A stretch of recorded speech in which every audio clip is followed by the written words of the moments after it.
And what next? We have to update the firewall.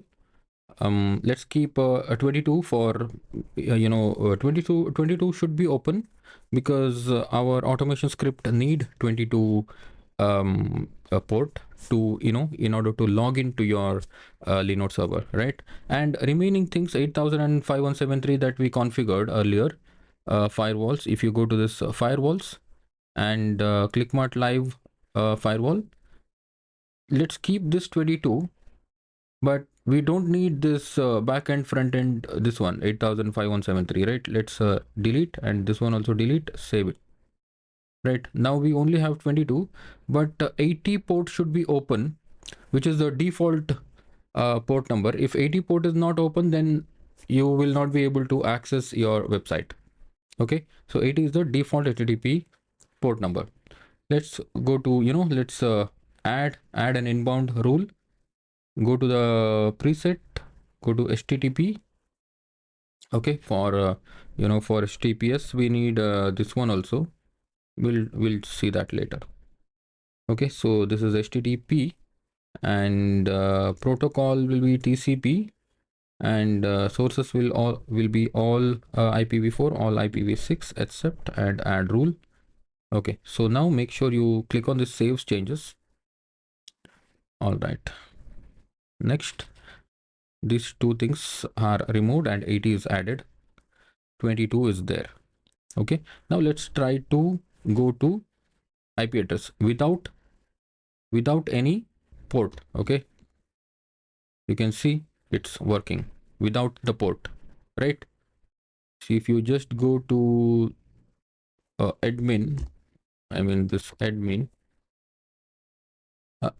okay, so what we have to do in the allowed host, right, inside the server, allowed host, where to add the allowed host? It is inside the, it is actually inside our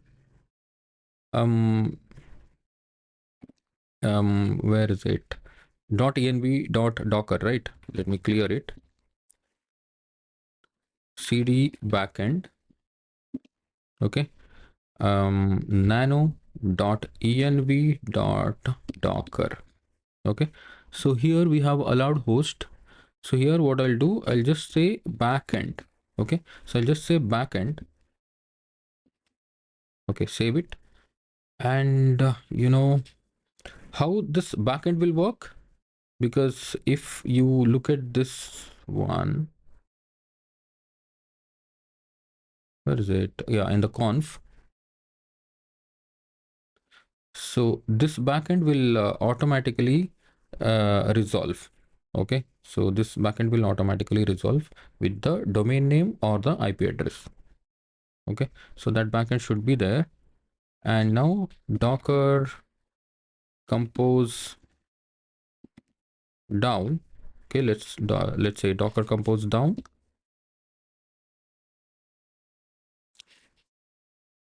We're actually restarting the docker docker